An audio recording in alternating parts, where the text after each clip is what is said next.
What's up, guys? Welcome back. Thinking Back. Game Podcast. What episode are we on? Trace Uno? 31? Trace 31, Uno? 31. That may not be how you say it in Spanish, but 31. It sounds good. Trace Uno. Sound good. This episode, we talking about outside of school development. We always hear about the academic side and how they try to improve the academics, but what about when they get home, the homedemics? You know The Homedemics. Bridging the gap, you know what I mean? Yeah, when you get off the school bus. You know? The supplemental education, you know what I mean? Yeah, definitely. About life education, because you can play the game in school, you can be good, you can be this model student, but then when you go home, it's a whole nother story, you know what I'm saying? Yeah, you know, you can bring and they can bleed over into your schoolwork, you know what I mean? The good students stop being a good student. There's bullying, bad influences, idle time, you know what I mean? Boy, bad study habits, you know what I mean? Idle time is dangerous. When you're in school and you're playing the school game, Yeah. Sometimes kids see it as easy at first. I know for and me. And they don't develop good study habits because they finish their work at school, and when it gets a little difficult, they don't know how to transition. And so study habits are very important. I didn't have good study habits when I was in high school, junior high either. Yeah. I barely did my homework. I should have done it better. And believe me, I had to train myself when I went back to college to do my homework. Yes. The only thing I think that helps me now is I like IT stuff. That's what I'm going to school for. So it's not that bad, but doing English and science and all that, man. When my mom used to ask me, did you do your homework? Yeah. Yeah, I did my homework. And she knew I was telling stories. She knew I was lying through my teeth. I know she did. She's like, if you want to be a Nimrod, go ahead and do it, man. You know what I'm saying? And that's the weird thing, you know. You can make children or people eat food, or you can make them work out, but you can't really make them learn. You can't make anybody do anything, in my opinion. Yeah, I mean, they make, if you don't, they'll make you put them handcuffs on. What's that? And they'll make you stay in that cell. Yeah, but I'm saying, make you, but see, sleep in that bed. that's law. I'm talking about like But human to human. Yeah, human. You can make your child, like I said, you can make your child. You can make them, but to a certain age though, like in age. Your presence. No, any age you can make them do certain things. You can make them go to their room. You can forcefully put them in their room. You can make them run. You can make them do exercises, but you can't make them learn. You can make them read out loud, but you can't make them learn. You know what I mean? So, especially now because you can't discipline like you used to. I know back in the day, man, that leather belt, boy, man. I think Obi-Wan Kenobi was good with the lightsaber. I'm talking about the leather belt. Boy, make you line up real quick. Get yourself together. Break you like on Roots, man. Have you said Toby? So, Toby, my name is Toby. That's a traumatic thing to see. Like, you gotta realize how young were we when Roots came out, or they started. Well, we in junior high? Elementary. I'm pretty sure it's like elementary. But it's even worse. It's even worse when you see a sibling get a whoop, like trying to be tough, and then you get your back blew in with that leather belt till you break. That shit just ain't even more traumatic. Because I was one of them kids. Oh, so you want to be tough, huh? Let me go ahead and break you in real quick. They're going to show you fat meets greasy, but you got to watch what you say because there is no statute of limitations on child abuse. This is just general talk. Just jokes, right? All jokes. Nothing serious. You know what I mean? Let me see your back. When you get this, I got that. My skin is resilient. I think I was raised that way. I can take it. Oh man, my skin ain't. I don't think I have any. I don't have no scars on there. Yeah, I don't have any. Unless I did crazy stuff. I know. You know, if you had those scars when you scrape your knee and you see it when you get old. Like, man, I remember when I did that. Yeah, I got one on the elbow. Like, it's just totally unnecessary. I didn't have to bikes can't fly, kids. Right. So, That's what we're gonna talk about in this podcast, though. Not the academic side, but when you get home off the school bus. At that point on, what kids kind of go through. So, first question is, what does the average kid in Southwest do when they get home from school? I know what for us, 98 to 2001 was in high school. I know for me, I worked a lot in high school. I mean, really from like ninth grade, getting out of Dunbar to summertime, I worked all the way through school. So when I got out of school most of the time, when I wasn't playing basketball those 2 years, I was going to work pretty much. And that's why I used to work at BP, then a detail shop, but I don't know, that was on Baseline. It ain't even there no more now. It's some Hess, the Chinese gas station now. I think where BP used to be. Yeah, BP used to be. And then I was like O'Reilly's and. But I knew homeboys and stuff like say a lot of times you don't have no job and nothing. I mean, you go home. I mean, whoever you hang around. So you was like you say you started working at 16. Yeah, or 17. Yeah, no work permit now. No, yeah, that's what I was. You know, they used to change tires at BP. Used to change tires. That's why I be like knowing so much stuff just working, like change tires and plugging tires and stuff like that. Then I could have worked on car. I didn't want to do it because they weren't gonna pay me for it. That's kind of the thing. Like you gotta know what limits it. Like man, y'all want me to do change tires, work on tires, but you want me to be a mechanic, but pay me to work on tires. Yeah, that don't make sense. You know what I'm saying? Yeah, you gotta like throw me something. Like you treat me like I'm a first time rapper or something, man. You know what I'm saying? Hey, go ahead. That Puff Daddy deal. I'm gonna sign you to a 20-year deal. Or hey, write this song. You know what I mean? Yeah, sing on it. Yeah. Dude, did you see that Teddy Riley? He said Gene took the credit for it. He did My Prerogative, bro. He produced it.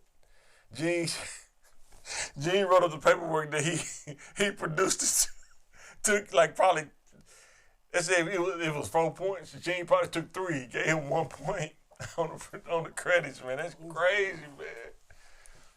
Do your home paperwork, read, and understand. But sometimes just to get in the game, that's what I tell you, to get in the game, sometimes you got to take that hit to the gut. But you got to understand when you take the hit to the gut, you got to be ready to go on the offense as well. Yeah, but and you got to. That's the hard part, though. Yeah, that this is about paying my dues and coming up.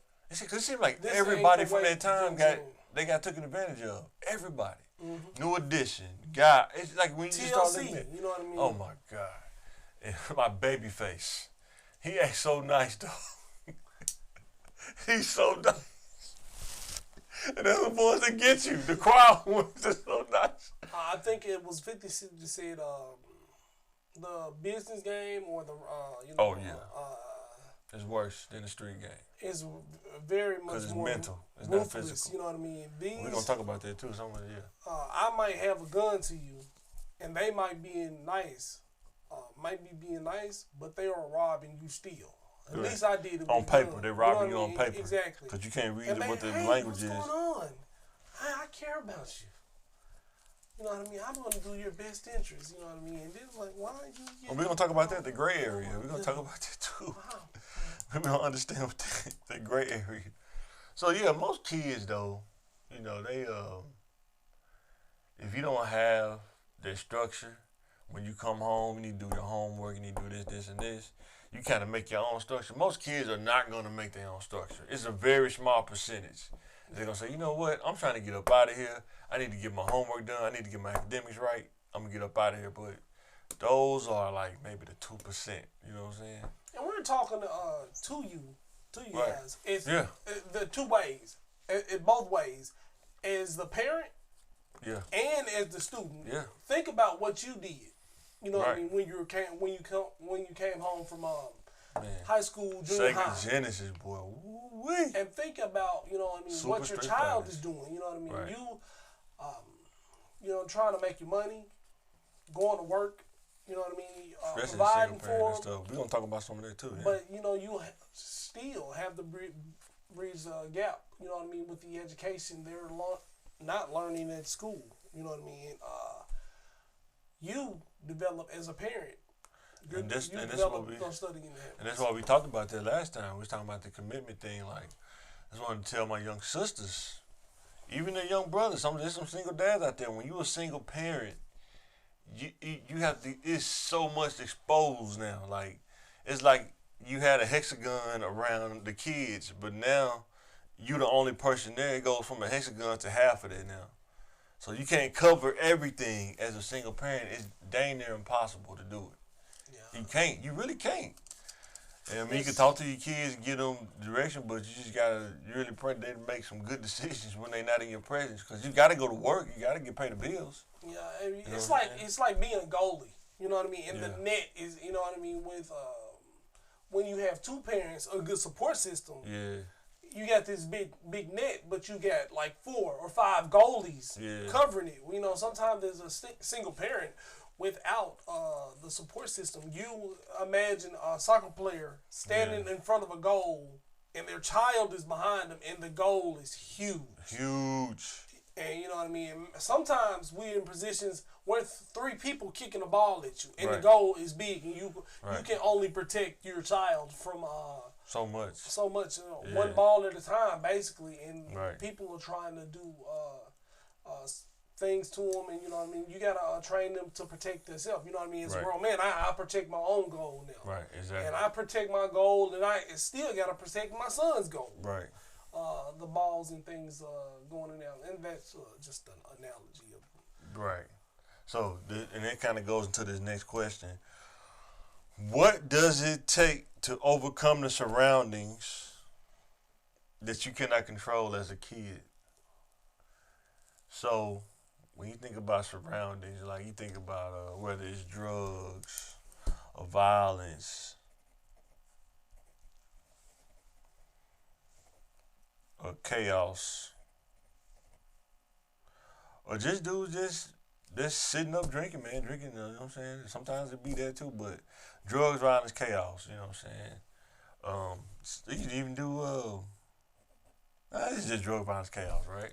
Because that's what's happening. There's so much violence. People are like, why is it so violent? A lot of these kids don't have nothing else to do.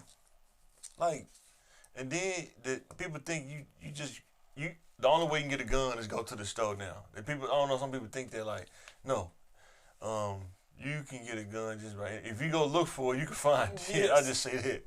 You go look for it, you can find it. I'm not saying go find it, but I'm saying, guns are really like, if you think about guns, it's like any other goods, stolen or otherwise. When you need drugs, you call the drug man, you call the gun man. Somebody knows somebody who can get you something. Right, exactly. You know what I mean? And that's how illegal stuff works. And then it's like, say, you think about drugs, like, you know, some kids, you know, their parents be on drugs, so they're exposed to it. It's like closer to them than the average kid probably would be. Like some kids, they about 3 layers away from seeing or dealing with drugs. Some kids are 3 degrees away. Some kids I mean, it's right there. You come home, it's on the kitchen cabinet. You know what I'm saying? Exactly. It's big, yeah. That ain't even funny, kids but it's real exposed though. to firearms, like, you know what I mean? My son, man. Don't see this. You know what I mean? Oh, the dope. Yeah. Yeah, and see what's it? Well, in my day, they called it a nickel bag. You know what I mean? A-ball. A-ball, like on the table with the cards, OE cans. You know what I mean? And that's just normal. Like, that's grown-up stuff. Yeah. You know what I mean? I, was raised in an old school home. You know what I mean? I had knew other people who sold drugs and things like that, but they kept it away from the kids. So I was in school, at elementary school, with kids who I mean, we know what an 8-ball was by sight. Yeah, we know dudes is like generational hustlers in their family. Like, you know, grandpa was a hustler, dad was a hustler, older brother was a hustler. Now the lot's on you. It's your turn now. Yeah, you know what I'm saying? And that happens in real life. People think that's a movie. No, that's you real life. bagging. Like, that's your first thing. You know what I mean? You on level 1 with bagging or cooking or separating or cracking these things, and that's what you like. Some people didn't start till they're 15, but you was 5, right? And you knew what baggies and how much, you know what I mean? Yeah. The thing. So you get an education out of school, but it's not the education you're supposed to. Right. And times are changing. I think maybe you can correct me if I'm wrong, but in New York, I think you got to be 18 or 21 to buy whipped cream in the can. Oh, They're yeah. whippets, you know what I mean? So you can't. I can tell you a real story about that, bro. I used to work, because it's closed down. They tore it down. I used to work at Baskin Robbins across from Euler, Baskin Robbins, and it was a young girl there that I think she ended up getting fired, but she ended up going through a box. You know, they put ice cream on top of it. They put whipped cream on top of the ice cream, right? She literally went into the freezer, bro, and like went through like a whole case of whipped cream, bro. Just, you know what I'm saying, getting the what? The air out, yeah. I guess, man. I don't know how she did it, but she did. They said it was a whole case in there, you know what I'm saying, laid out, like, somebody had ran through it. Like, I guess the aerosol or whatever. That's crazy. They gotta change. People getting locked up for weed. They're legalizing weed, and they're outlawing. What's that? Whipped cream. It's not the whipped cream. The aerosol. It's the whippets. aerosol. Yeah, you know what you I mean? gotta be careful how you say it, because you sound like the news channel. Somebody just outlawing whipped cream. It's not the whipped They're cream. taking your freedom. Yeah. You deserve whipped cream. And then another thing, too, I think when we was younger, there used to be a time where kids could go outside and just play. I think, you think about the 90s, late 90s and 2000s, like that was almost obsolete. Like, you had to keep your kids in the house, you know what I'm saying? Because there's too much going on outside. Like, there's so much, kids can't even process what's going on, you know what I'm saying? Like, why is this dude shooting at this dude, you know what I'm saying? You know what I'm saying? Even drug addicts don't even have the decency no more. They just out and about everywhere, you know what I'm saying? Like, they used to kind of stay to they cells to nighttime, and then, you know what I'm saying, then, it's Thriller, you know what I'm saying, it's Thriller time. Because this is Thriller. But now they out in the daytime now. I mean, you know what I'm saying, 5-year-old, 6-year-old, they out there playing, Trying to steal your kids' shoes. Yeah, man. A crackhead, like a crackhead that looks like a crackhead, or a meth with the meth out teeth. Right. Trying to steal your 5 or 6-year-old shoes. Post-traumatic stress. Right. PTSD from that can last your child's whole life. Yeah, so you can't, and then like I say, the violence is so crazy. Some areas, man, you just can't, like you think about like Oak Street, stuff over in that area. You can't have kids outside over there, man. Like, one day we probably have to just ride in the car and take you to some of these places we talking about. People think we just making up something, we not. Some of them tore down, like how, the project, but, like Oak Street, little places like that, little neighborhoods still exist, man. You can't be outside like that, man. Anything could happen. You ever saw somebody get shot? Not like how we sitting close to each other now. We're going to talk about that later, trying to avoid violence. Like, okay. I don't want to see that because I don't want to be implicated in nothing. You know what I'm saying? You know what I'm saying? I mean, they're singing like Freddie Jackson. But hey, singing like Big Luther. I haven't seen nothing. I'm not a witness to anything. But I think I was like 5 or 6. But the police shot that man, and that was like maybe 6, could be 7. I think it was 6. The police just shot a dude in his head. He just ran up. You know what I mean? Now I think I can say this because this is past. My dad, he passed. He not even living no more, so it wouldn't even matter anyway. I think somebody came in our house one time. We stayed in Shorter Garden. It ain't funny, but it is. I mean, you laughing. My dad shot the dude with a revolver. He got like a 38. He came to the door. He shot him, and instead of going out the door, he jumped out the window. I'm sorry. Me and my brother sitting on the couch like, what? I'm talking about he literally shot dude, and he ran and jumped out the window. But it's funny. Because it's playing back in my head. I'm thinking, why he just didn't go out the door? What is jumping out the window? Maybe because it's so extreme. It's like, I can't shoot this dude. He just jumped out the window, man. It was funny though, but that was terrible, pretty crazy. But yeah, I think I was young. I think I was. What floor were y'all on? We was on the first floor. Oh, just the fact he jumped out of the window, because you know when you live in the projects, they have their wide window. Mm-hmm. You know what I'm saying? Like their rectangle window. I mean, dude literally just jumped out the window, man. That is the strangest thing I've heard. Yeah. And that was when I was young. I think I was in elementary, like going to 7th Street. You get shot and you run toward the person that shoots you and just jump out the window. Yeah, you run in here, pop, pop, pop. Then you run to jump out the window. He didn't know where the fire was coming from. Yeah, I'm probably going to go back out the door. I guess he didn't want to turn his back to somebody with the gun, so I just jumped out. But you still did turn your back. Then you got shards of glass. I don't know. It was like something out of a movie, though. It's pretty crazy. But why, though? You know, I mean, I had a cousin. He shot a lot of people, but then none of them died.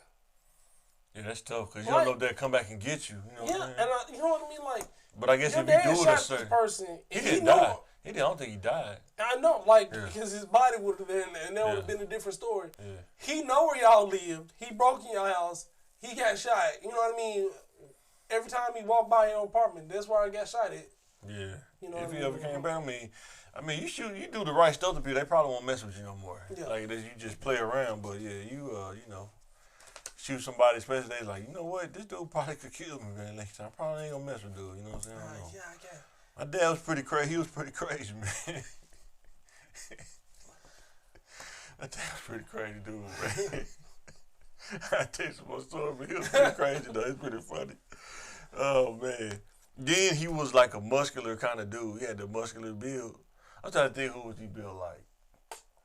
I'll show you. Shout out to Dad. Yeah, he didn't take a lot of pictures. My sister probably got more pictures than I ever would have. But he always had a defined chest, though. Mm-hmm. And like arms and stuff like that. He's always kind of built. But he wasn't tall. I think he probably was maybe the same height as my mom. My mom probably was 5'8", 5'9", 5'10", somewhere in there. But yeah, he used to fight a lot though. He the kind of dude that would run up on somebody with a gun and probably would keep coming at you. Yeah, that's the kind of dude he was. If like he was a badger, bad enough, like the Wolverine. The Honey Badger, yeah. So, but overcoming the surroundings though, yeah, as a kid, sometimes as a kid you got to overcome it. You got to have that mental capacity to say, I know what's going on around me, but I'm not gonna let it overcome me though. It's kind of like going to McClellan. How do we go to McClellan and not get caught up in McClellan? But we went through McClellan. You know what I'm saying? Yeah. And sometimes people get caught up in there. Like, some people can't go somewhere and not get caught up in where they at. You know what I'm saying? Exactly. It's kind of like we worked in St. Vincent. We didn't get caught up in St. Vincent, but we seen what was going on. Yeah. But we didn't get caught up in that gray area, I guess. But some people will get caught up in there. As soon as they get there, it's like, oh, man, this is what's up. And next thing you know, you're in the gray area. People have a need, a desire to fit in.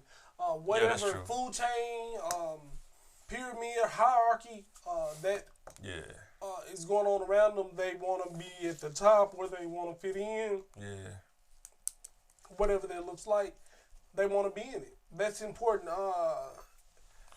Prioritizing it, like and that's what, your goals. Like, you come to school to go to school to get. You go to college to get your degree, right. To be popular.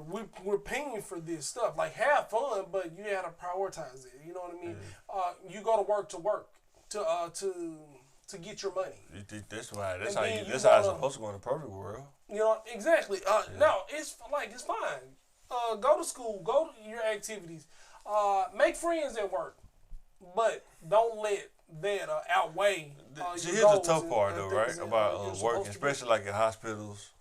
They have these 12-hour shifts, bro. How do you expect somebody to be productive the whole 12 hours? You there half a day. It's 24 hours in a day. You ever work 12 hours, but you expect me to just be like robotic and just work for 12 hours the whole day while I'm there. Yeah. That's insane. Exactly. I think...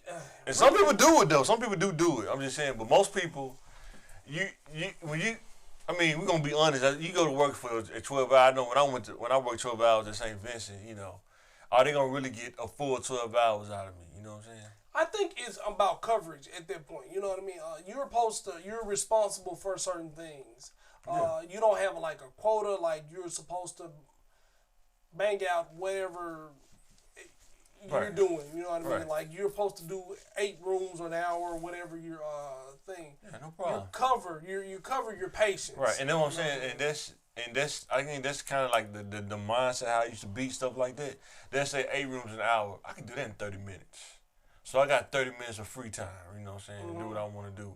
I'm gonna knock that out in 30 minutes and be done. But some people, you know, they probably would be like, they'll take 2 hours to do. Or they you know what I'm saying? Well, I'm done, and they keep doing it, keep doing it, or just the find stuff to do mentality. And in the healthcare, that's just not, you know, feasible. Like, somebody needs to be changed, you know what I mean? You can give them... I ain't do you. You give them a bath, you know what I mean? And you, like, if something happens, you give them another one. But you don't want to, like, you know what I mean? I gave 8 baths because I didn't have nothing to do. I mean, you got to have a different mindset for it, bro. I don't know. You gotta have the mindset to do that. Like, you really gotta love people. You really gotta have that servitude kind of attitude.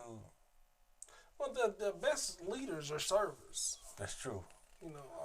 And that's what I'm saying. Some people good at serving in different areas. You know what I'm saying? Oh yeah, that's the thing. I'm not good at that area. You know some people are like mechanics for humans. You know what I mean? They want to stick people with needles. That's what I'm saying, right? And you gotta be. I'm one. They want to like see a broken bone, or they want to mend that. I commend them people too, cause man, it's Yeah, and this is the thing too. Before we get into the gray areas, kids got to understand this. Like growing up in a city, sometimes you come into these logical charts of thought processes. Like you either want to be what they say, you either want to be a G or you want to be a civilian.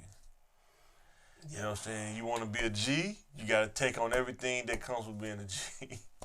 You want to be a civilian? You can't come back and run on the porch like, Mama, they shooting out there. Yeah. Oh, it's real. I don't want to go to jail. And sometimes they don't want to be civilian because they don't want to be called names because you're a civilian. Or you a square, or you this, or you that. Like, man, I'm a square. I'm 90 degree on all 4 sides, man.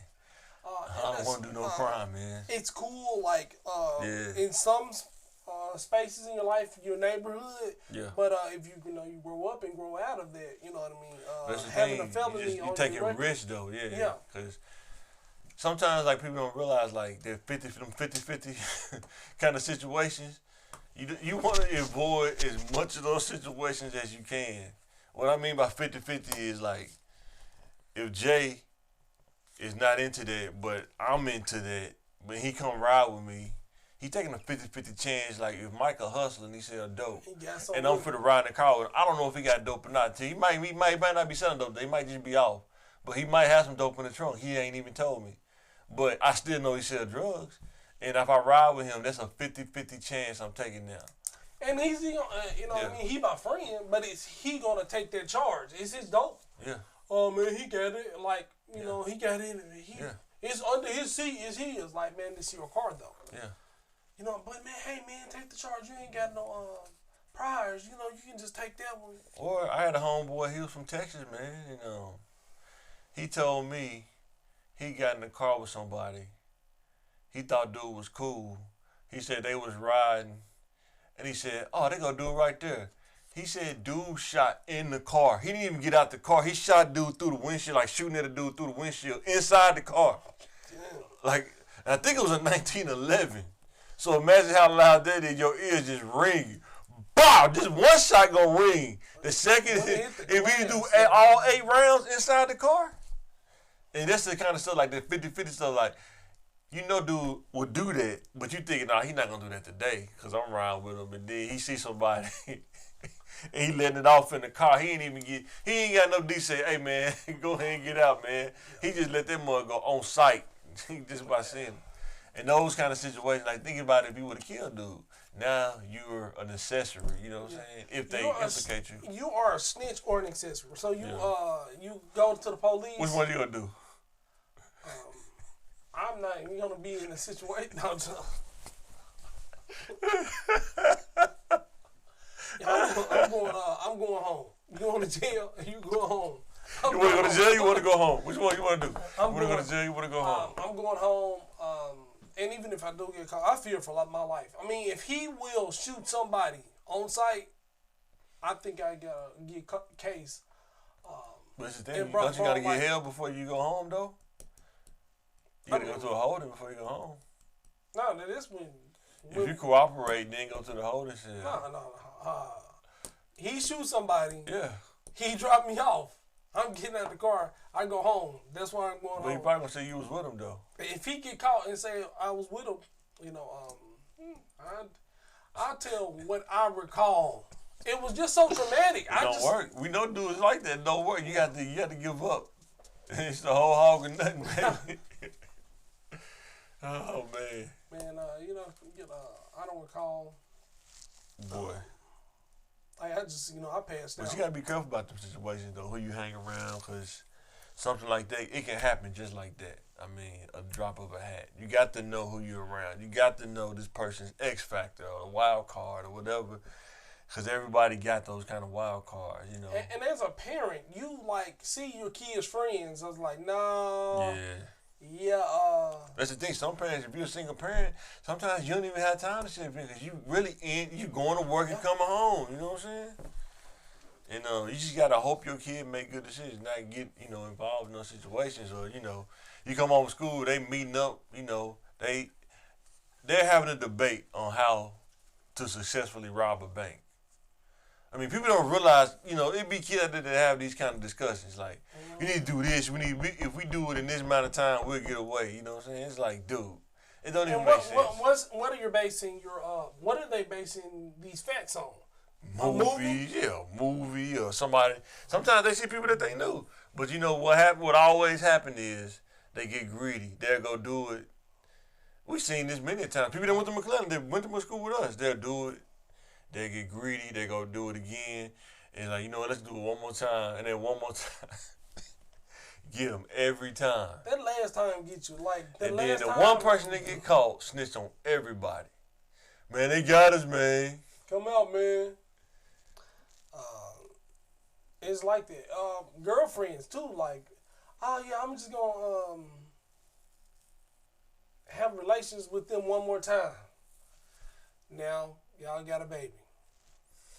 But that's the thing. He laid down with you without making a commitment, though. Yeah, and now he made a commitment. Another soul is made.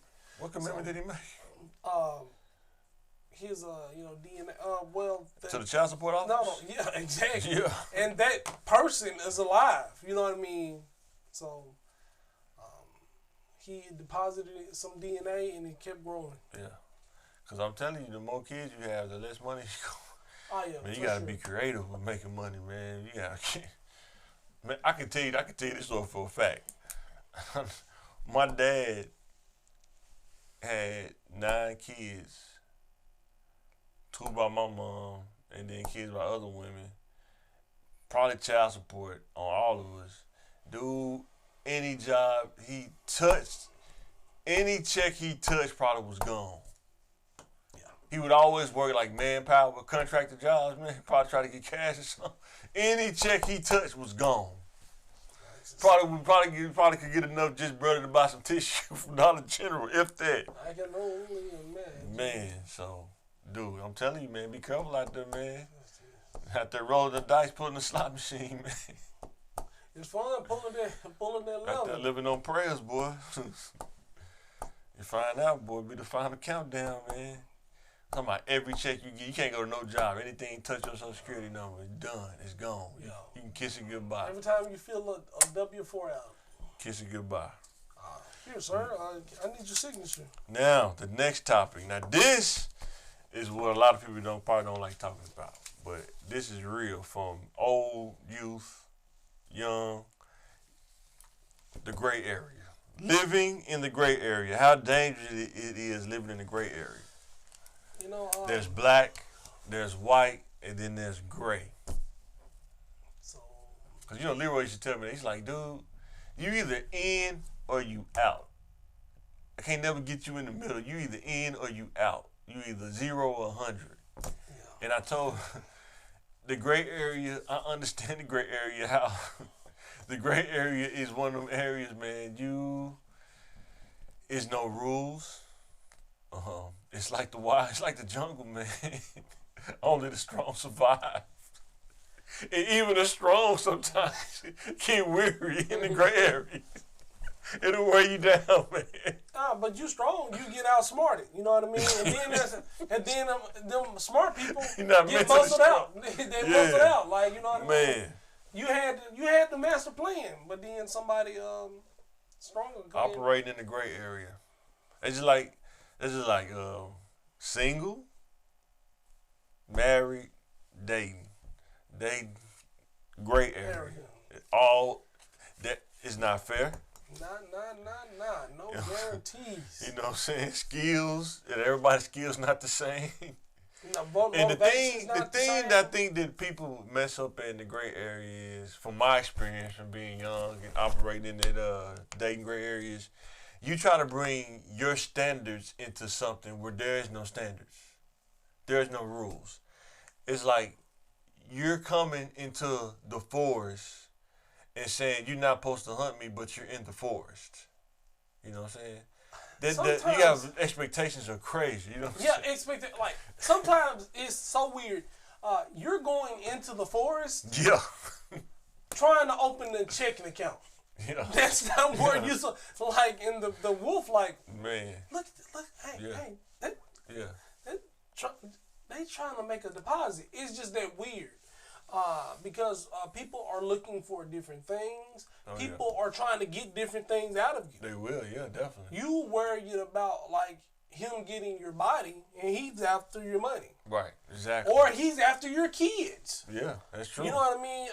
You know, like sir. You know what I mean? You don't know what people's motivation are within these things. Gray area. Dude said, I got this. Now everything's online now, but back in the day, you know, you get theft by receiving. That's a gray area charge. So dude selling this 70-inch TV, you don't know where he got it from. It's almost like Shark Tank. I don't care. It's almost like Shark Tank. Hey man, I got this 70-inch TV, man. You give me $150, man, I'll sell it to you, man. Where'd you get it from?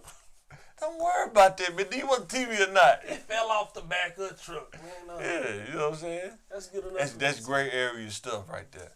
You know, if you can, some people just say, you know what, if I can just make the transaction and get it home, I'm good at that point. You know what I'm saying?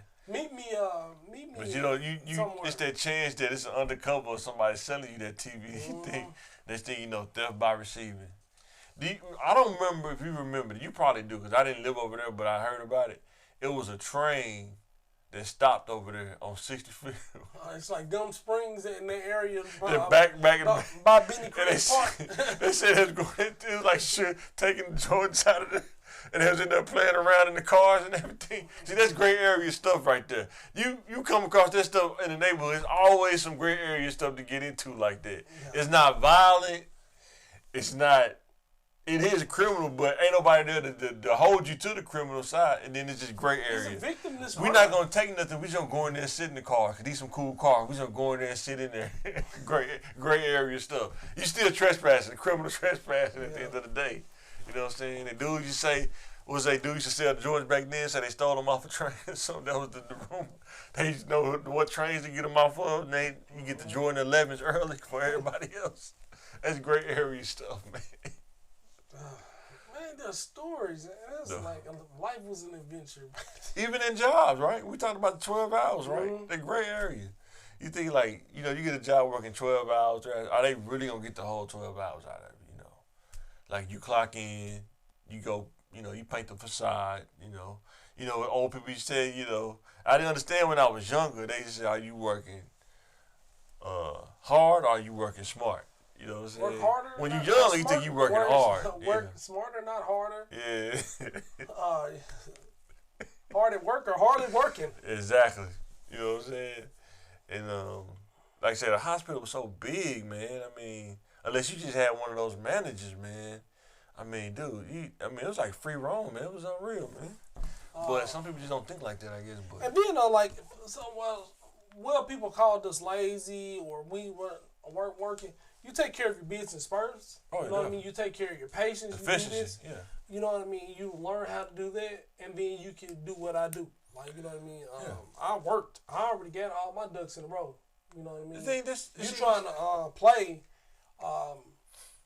and you ain't handle your business. You know what I mean? Or you envy because you never want to do nothing. Like some people, like when we work at the hospital, right? Environmental services. You know, you've been there for 30 years. You know what I'm saying? Doing environmental service. You never thought in your mind that you could do something better than that. Ever. You know what I'm saying? You know what I mean? Because you're going to top out. You're not going to get, you're only going to get so far doing that. You know and what I'm saying? they micromanage some departments. God. Like, you got a free time. You got time to eat a bag of chips. Right. You got the time to walk this floor. Like, hey, like, no. Man. Don't, Boy. Don't talk to me like that. I don't like it. And think about this, gray area. It's a lot. We could talk about that for days, but man, that gray area is something you gotta be careful about. Youth, middle age, and old. That gray area is a weird area. You have to have a different mindset when you're in the gray area, because it can happen just like that. Either you taking advantage of somebody or somebody taking advantage of you. Sometimes there ain't no winners in the gray area.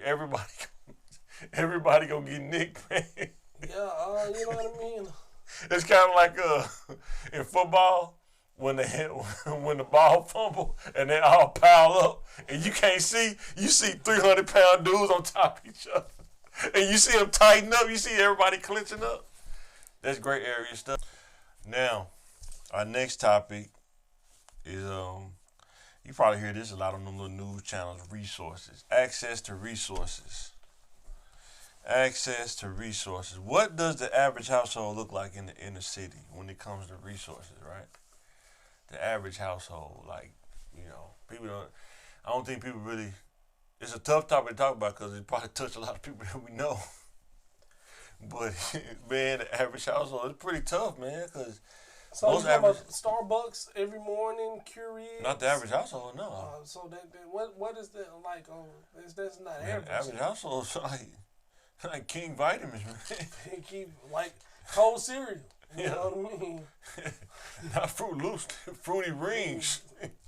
On the first half of the month. Yeah, you know what I'm saying? I know, like oatmeal, no sugar. Man, that's tough. Yeah, that's tough. You gonna have good cholesterol though. Yeah, I know, right? But man, those numbers down. Sugar. Man, that's tough. Man, I grew up on commodity food, so boy. Boy. And then, like say, internet. You don't have internet when the average household in Southwest probably don't got internet, bro. Hey, you use your neighbor's Wi-Fi. Yeah, I can see that. It's a community thing. You know what I mean? Man. You don't have a lot of the extra stuff. You just have the necessities. You know what I'm saying? Yeah. To get by. You think about the parental structure. How many homes has two parents that are actually stability, you know what I'm saying? And now we're not talking about it's two parents there, but one parent is taking care of the other parent or keeping them out of jail. Sometimes both parents can't be stable, you know what I'm saying? We seen cases like that too. They take turns bailing each other out, or both of them just struggling, you know what I mean? So. And not only that, with behavior issues, but even with education, like financial literacy, you know what I'm saying? Like how many, know about investing or know about how real estate works. The average person only know the real estate, you're supposed to get a house, get a mortgage, and pay it off in 30 years. You know what I'm saying? It's other avenues in real estate, you know what I'm saying? Yeah. A lot of, families the average person probably don't even, they won't even cross their mind. Yeah, the term saving and investing is like, well, if I got extra money, I need to spend it. Right. You know what I mean? I understand saving, but not investing. Then you think about income level, like what income level do you have to be to save money? You know what I'm saying? Especially now in this time when gas is $3 or $4 a gallon. You know what I'm saying, for gas. You know what I'm saying? And groceries going up. Like you say, they don't even have a dollar menu no more. It's gone. No more 4 for $4s. Like McDonald's, bring back the 4 for $4. I think Wendy's still got it. Yeah, because when, Yeah. you know what I mean? But it's different. You know what I mean? If you want the double stack, you gotta. It's a $5. Yeah, I think me and wife gonna start going to Whole Foods, man. He's trying to eat more salads and stuff. You know, been liking that lately. I'm just thinking I'm gonna downgrade to ramen noodles.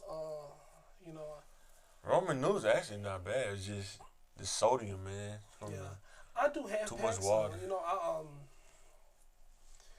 incorporate that into my vegetables. You know what I mean? I'm just eating a lot of vegetables now. You know what I mean? That's what you do. I think I do more salad, like the romaine lettuce, something like that. Chop that up. I've been eating a lot of shrimp lately on my salads too. I've been doing that a lot lately too.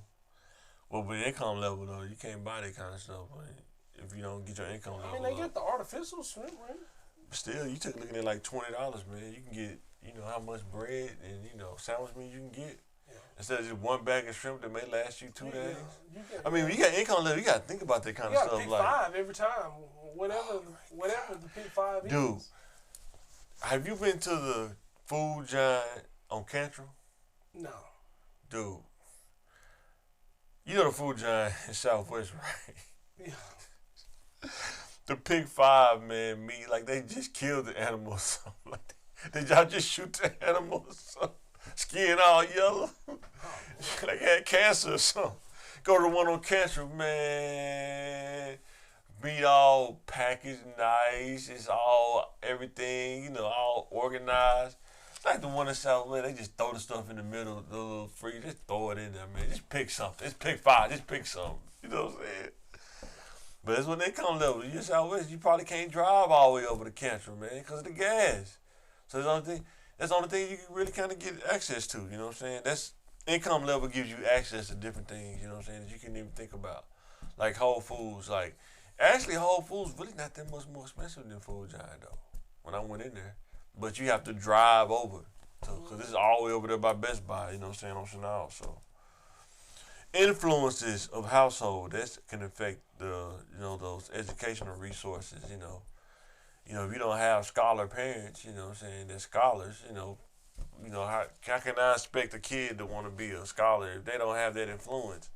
Yeah, and not understanding your children's homework. You know what I mean? I did my homework. The income, the education level of the parent, like they can't even check behind you. You have a Chromebook or the iPad you're working on at school, and then your parent is not even computer literate, you know what I mean? And the kids are hustling the parent. Yeah, because now your kid has to know how to use a computer now. It's like, I knew that my kids' school, they have to know how to, they use a computer a lot. They always tell me, Dad, we was on a computer today, It's a thing now. Now I don't even know. They barely write on paper now. It's gonna be obsolete writing on paper. Probably next 10 years probably. Yeah, and they was trying to teach us cursive. You know what I mean? When we was in I still was writing chicken scratch, man. Boy. And another thing I think when you think about influences of household, I think this is something that it's a tough topic, but I think it needs to be hit on is that parents that get education, but they may have gotten a degree in the wrong thing, and they can't capitalize on it, or feel that you can't capitalize on, and your kids see that, and they say, "Why do I need to go to college when you went to college and you haven't really, you know what I'm saying? You're struggling, yeah. But you telling me to get my education. Now I go to gray area kind of conversation. Dad, what did your education do for you? Exactly. You've got a master's degree and you make $35,000 a year. So your decisions and your outcomes affect your children. They see that. They do. Yes, they do. You know what I mean? They see you working hard, but they don't see the benefit of you working hard. Boy, for real. You know what I mean? That can backfire in your face. Fast. So your results are not good, and you're kind of, hey, be honest like me, son. Right. get your education like me, son. Work hard like me, son. And be, you know what I mean? I don't want to be like you, you know what I mean? And then you see, what's they doing there? John Kiyosaki, you know, talking about rich dad, poor dad, you know.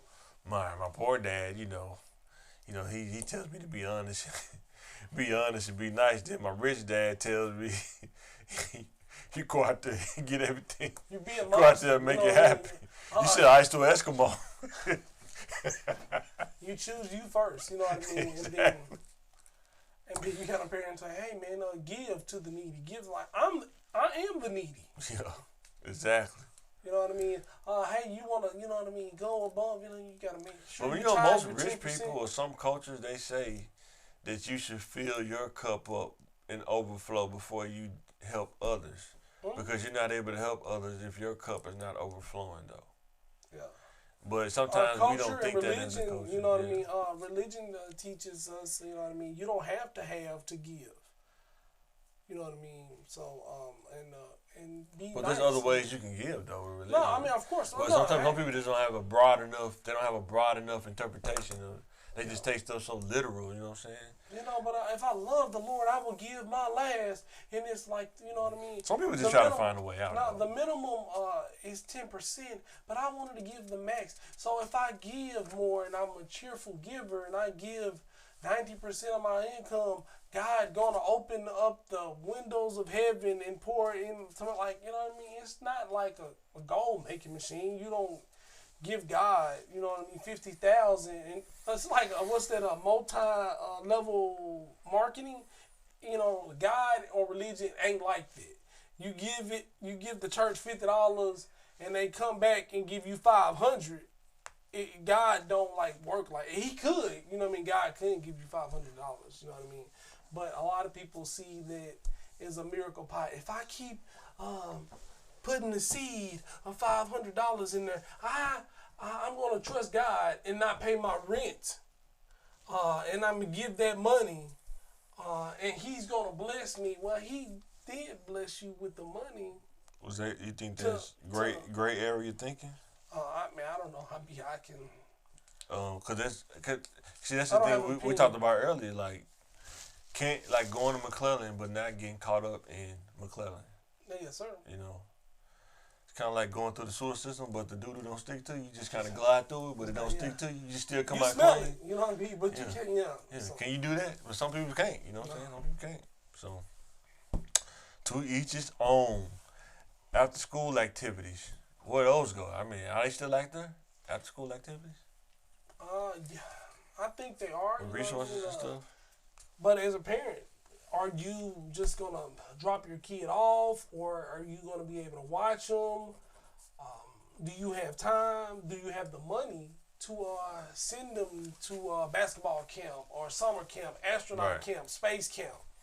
You know what I mean? If you are in the income level where, you know, you worrying about meals, you gotta do what's available, what's free. And see, that's what we want to do. Boys and Girls Club memberships, maybe. You know what I mean? I don't know what they're doing with that. Right. And they close at, you know, maybe like 5, or, you know what I mean? You just gotta, get them a video game subscription to Minecraft or Fortnite and let them do that when they come home. And see, that's what we want to do. That's why we asking y'all to help us get to 1K subscribers. Hit the like button. Help us spread the word, because we want to get to that point where we can raise money, have like a center or somewhere. If we can just get a building, I think we can make it happen, bro. I know we can. Because when you think about after school activities, you know, sports is cool. Every kid's not an athlete, though. Yeah. You know what I'm saying? And some kids want to do other stuff other than athletics. And I think we can make something like either IT-based, because like I said, I work in IT-based. Even, like say in the summer, like athletes, we can teach them how to watch film. You know what I'm saying? How to study film.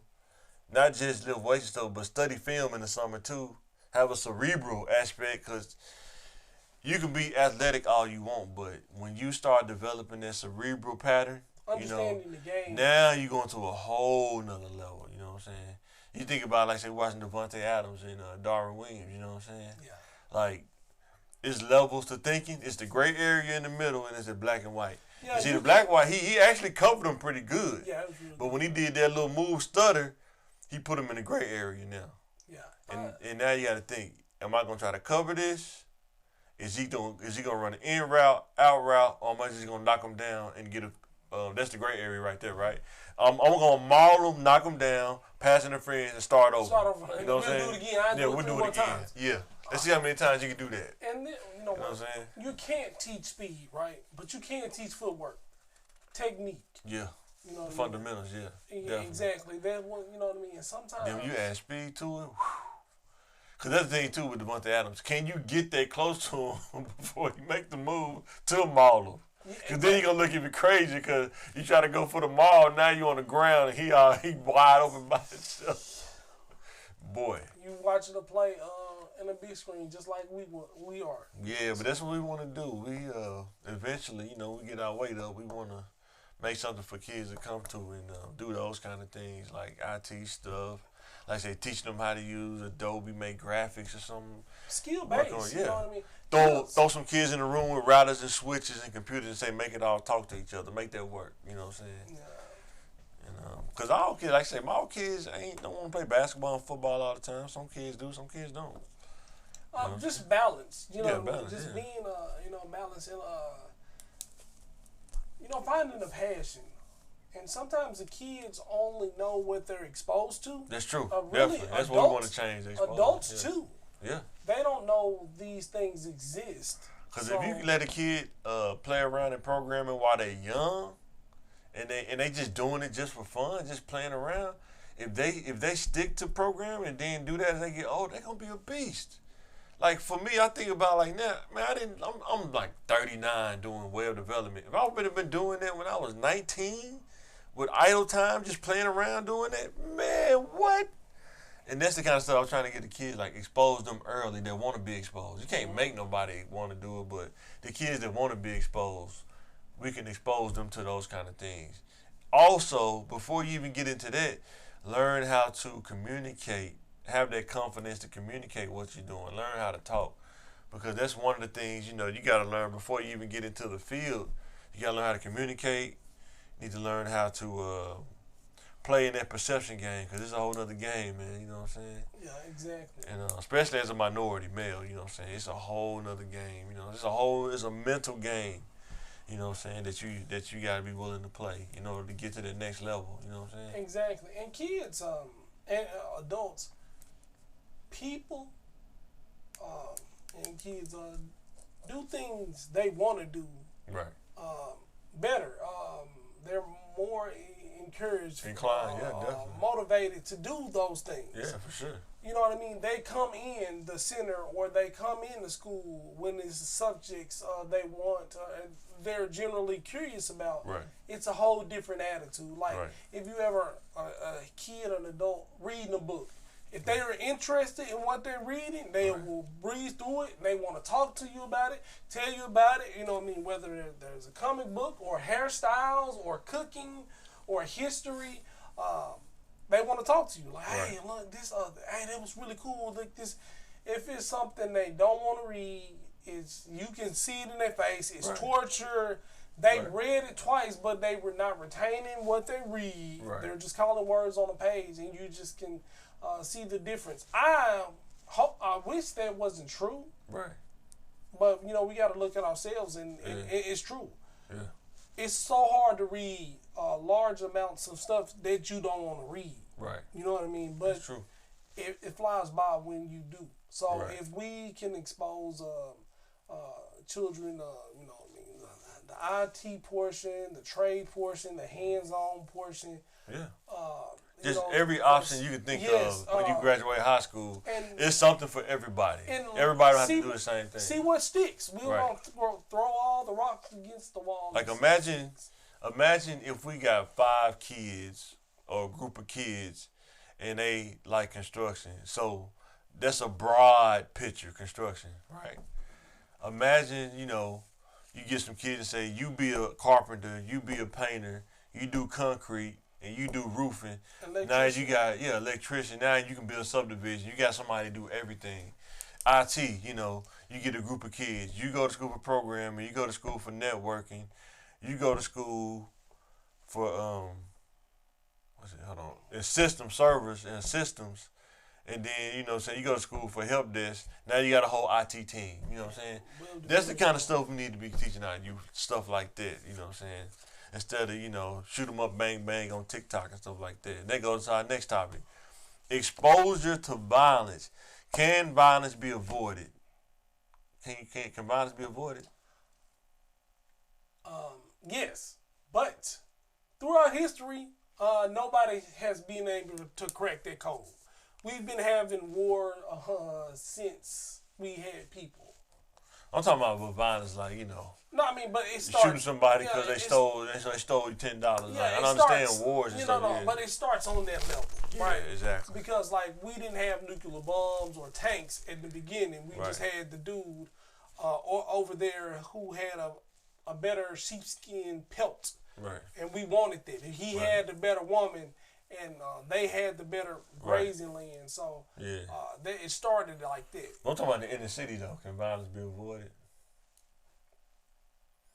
Because I don't know why they talk about this. Like these people be running, like it's a choice. Be running for office or something, but they think they're gonna change violence. Yeah, it's like a pipe dream.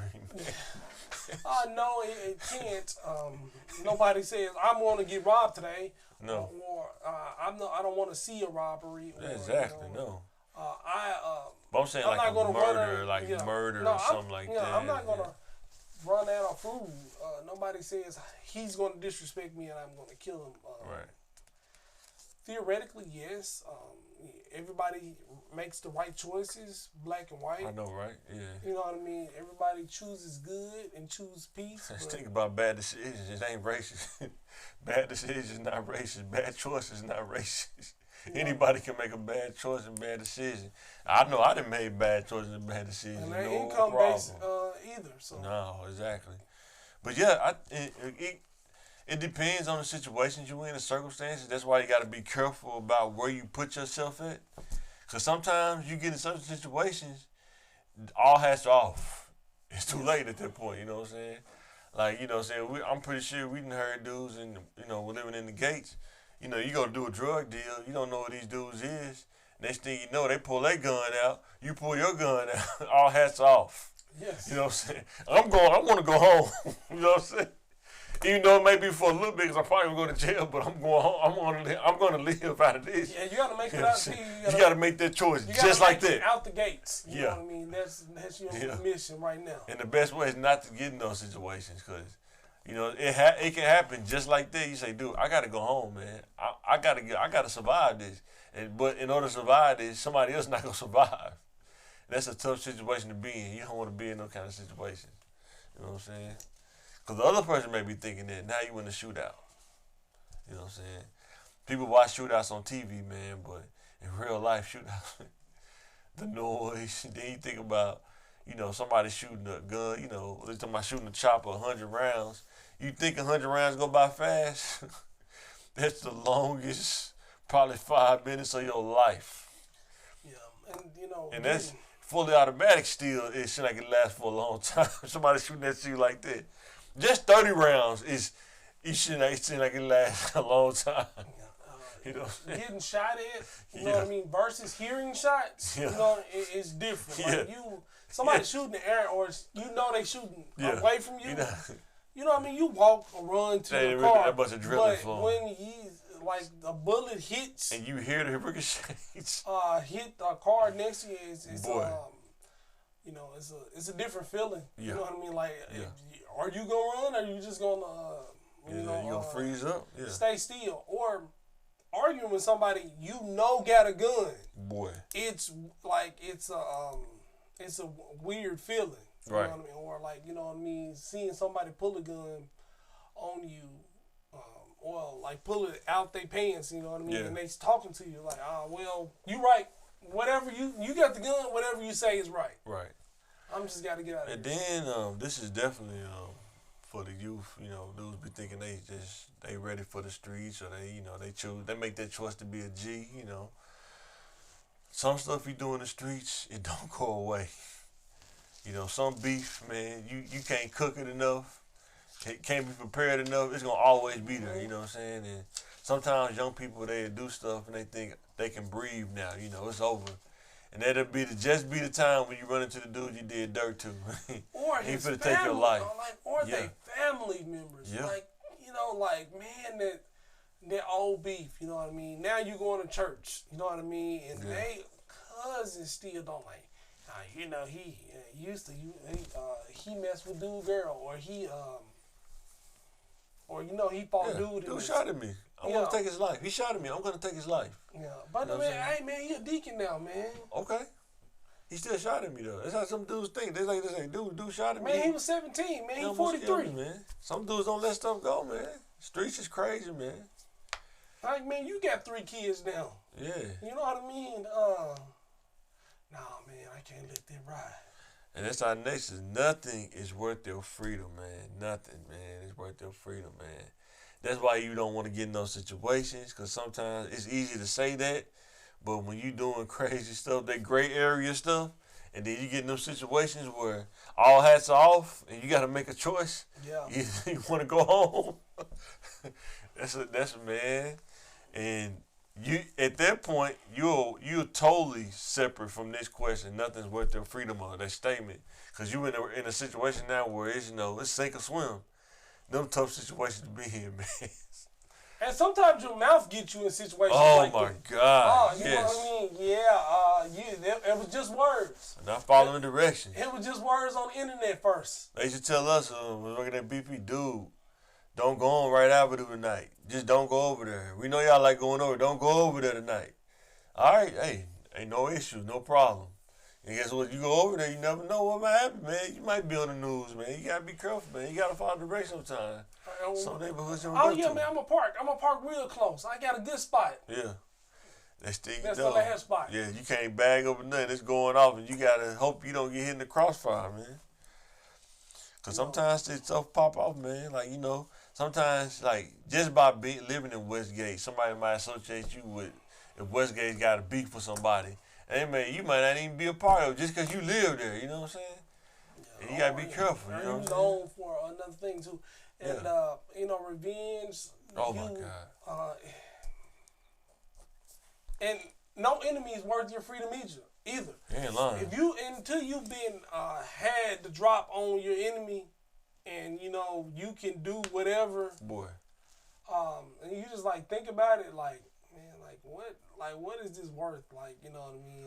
And then you think about, like, being out here, you able to make that choice to walk away, take the high road. So what? You think, I'm weak because I don't want to do nothing. I want my freedom, dog. You don't like, and then like, because in jail you don't have those choices. Yeah, and you think you know a high road is like a decision you make with them.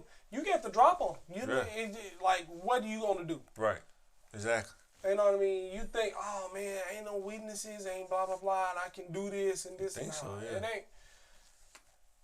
You know, some of that stuff don't rest on your mind good, even if you do it or you don't do it. You know what I mean? So, ain't nothing worth your freedom, really.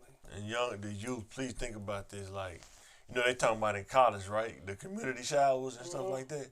At least in college, there's rules and decency involved. Like they say, I ain't never been in jail. But they say in jail, you can still lose your freedom in college.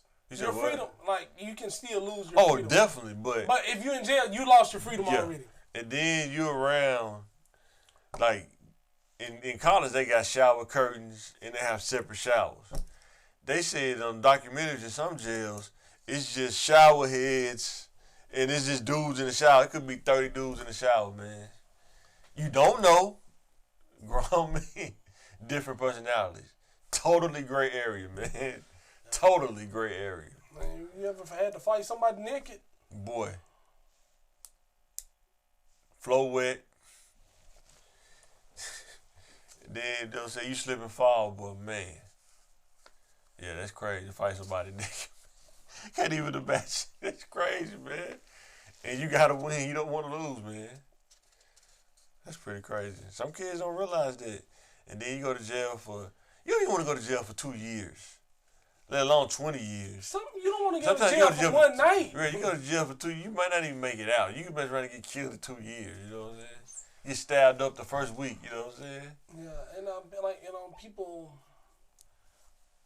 talk too much. You know what I mean? Yeah, you say the wrong thing, disrespect the wrong. Like you're a child. Yeah, egg you on too. You're a child. You disrespectful in the real world. Mm-hmm. People protect you. Nobody want to lose your free. Now you in jail and you still got constantly being tested. Somebody testing you every little thing. I seen one that was on. I think was it on TikTok or was it on? Yeah, I think it was on TikTok or Instagram. He said that he was in jail, and he said he didn't know that this dude was a high-ranking Muslim member in jail. So he was in jail, and he said he tried to make the older dude get on the top bunk, and the older dude like, nah, man, I'm too old. I can't get up there, man. You probably gonna have to get up there. And he was like, I don't want to get on nobody's top bunk. But he said he ended up listening to him, and he got on the top bunk. And he said they went to breakfast the next morning. He was finna go work out. He's like, man, come to the yard with me. He said, dude went out to the yard, like, did some clapped his hands, and like 18 Muslims or something lined up. And he said, if I would have got on that top bunk, I would have had to kill you. So be glad that you listened to me get on the top bunk, because if I would have got up there, it would have been problems for you. Just like that. But if you would have tried to have an ego and say, I ain't getting on the top bunk, you going to get up there. And probably would have tried to fold him up and make him get up there, dude would have lost his life. Just a decision, just making those kind of decisions, like every time you deal with somebody in jail, can you imagine that? It's a logic chart. It's a decision. It's like flow chart. Like what you do. And you playing, checkers out here. Man. You think you won because you got to jump. Man. Somebody willing to double jump you the next play. Boy. Or they playing chess. You took a pun. Right. That man finna take your queen. Right. Then we're going to end on some positive stuff right here. The winning mindset. This is what we always going to hit on it. The winning mindset. It's like, what mindset do you have to move towards success? That's what you got to ask yourself. What mindset do you have? Like, are you at your max, or can you see yourself doing more? You know what I'm saying? Like, what's your max? What do you think your max is? Like, what do you think, if I ask you that, what do you think your max is? I think, you shouldn't really have it. You know what I mean? You should be, like, I understand that. But I'm saying, like, are you comfortable where you're at now? You think you can do more? That's what I'm trying to say. Oh, yes. I definitely think I can do more. You know what I mean? Because some people get comfortable. Like, we talk about St. Vincent. My problem is, like, I think it's too many options. You know what I mean? And trying to find out which option best fits me or suits me. You know what I mean? Knowing myself, how can I maximize my talents, my gifts? Yeah. I know you know what I mean? Yeah. It's like I can win at this, but I just want to do it because it's popular, or I can make a lot of money. What's my true purpose or passion for me? And knowing yourself is the first step in that. You know what I mean? In my growth in its planning. So. Yeah. See, I think I learned from that. I ask myself that question all the time, but I learned from watching like great players like Kobe Bryant or like Michael Jordan, right? He had so many options to score, but when he really thought about it to be more efficient, he just did the fadeaway jumper. Yeah. And that's what he just leaned on that. He still could dunk on people. He still but he just did the fadeaway jumper. That's what works. You know what I'm saying? You know what I mean? And that's just for me with IT. Like when I went back for the 4-year, I thought about going to school for finance. You know what I'm saying? For like accounting. And when I really thought about it, I was like, wait a minute, this ain't the fadeaway jumper, man. I was like, told him, why I just stick with IT? Like, I like web development. I like websites. I like building websites. Why don't I just do that? The option, but you know what I mean? Yeah, and that's like the fadeaway jumper, because you know what I'm saying, I'm already in IT, and I know almost just about every level of IT now. So that's just another layer added to the onion instead of trying to go into a whole other field. But that was a good, going in a whole other field was a good plan. It would have been productive and things like that. But like I said, you settle down, you thought about it, you know what I mean, your skills and what you do have already, and maximizing that. Right. And that was a good move. Yeah. So the next question is, what is so-called giving up to develop the winning mindset? Kind of like, what kids don't understand, the sacrifice on the kids who are successful, like to be doctors and stuff. I know from what we saw, they gave up a lot of the stuff that we was doing, like hanging out. They maybe did it every now and then, but they really like locked down on doing their work. Sacrifice something on the front end. Exactly. Sacrifice on the front end, have a better back end. Definitely. Like they have time. They gave up the time now. Yeah. To kick in to have the time recreation time. Yeah. Now, you know what I mean? Now, like fast forward 20 years later, Right. they got more recreation time. Right. And versus somebody working a double. Right. To make a fraction of what they want, like, you know what I mean, seeing that bigger picture, right, it's a part of. Because I don't think a lot of youth don't understand. Like, if you're 18 and you want to move out and live totally on your own, how much does that cost and what does that look like? You know what I'm saying? Like, you know, you want to pay your own bills, not have to borrow money from your parents and nothing like that. I mean, pay your own bills your own way. And they don't realize, you know, they just think about the rent and utilities, but you don't think about you got to furnish the house. They may cost you $2 or $3 grand just to furnish the house. And that's just the ottoman and the couch. We ain't even got to the bedroom set.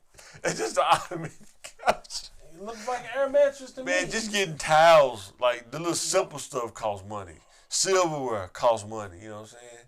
Cleaning stuff costs money, you know what I'm saying? Thank God for the Dollar Tree. Boy, and still you may spend about $100 buying cleaning stuff, you know what I'm saying? And man, you know, yeah, and so many things that you don't think about. And sometimes kids or we want to be so independent. When we get 18, that you want your own space. You want to start working. You know what I mean? Hey, I'm going to get my apartment furnished. You work overtime, right? Right. So when you do that, you're not going to school. You're not planning for the future. Right. You're planning for the right now, getting out, being independent. I went through Whether you stay with your parents or take your parents' help, you take that sacrifice now, but you finish school, like you got a part-time job, your parents helping you, but you're in school, you know what I mean? And that will lead you to a more sustainable independence. Yeah, I know when I was renting a house out with Mom and fam and BJ, and then BJ moved out, Leroy was living with us. Dude, literally, if I was living there by myself, I couldn't afford it. Like $900 a month probably wasn't rent back then. Like for everything, $900 a month. My check probably was only $500 a month at best, with benefits and everything. Probably, and then if I work overtime, maybe about $650, $700. Like that was on, and I probably would, and that wasn't enough to cover the whole month. I probably had to drop half of the end and drop half on the other. You know what I'm saying? And then you only have what? If I was making $6, $7, like $450 each pay period, then probably only have like $200 left over or something. Yeah, for the month. Yeah, no, for every 2 weeks. Yeah. Okay. So probably combine like $500 for the month. And when you by yourself, you can make those adjustments. But when you trying to have a family and stuff, that won't work. Won't work. You'll burn through. You know what I'm saying? That easy, just buying groceries, man. Easy. You know what I'm saying? So. And I guess this is my last question. This is for anybody who think, you have people say, is there ever a perfect scenario when making moves to level up? You know what? I know you're probably going to disagree. Sometimes in life, you are going to have a perfect moment, and that those perfect times, you normally don't recognize them when they happen. You know what I mean? You'll bypass and you think that this perfect chance is going to come along again. Like, I look back in some of the opportunities I didn't take, you know what I mean, waiting for a better one, and I was like, man, that one was perfect. But you don't see them in that moment. Right. It's being like that. Yeah. You always think it's something better. But no, it's never really a perfect time to move.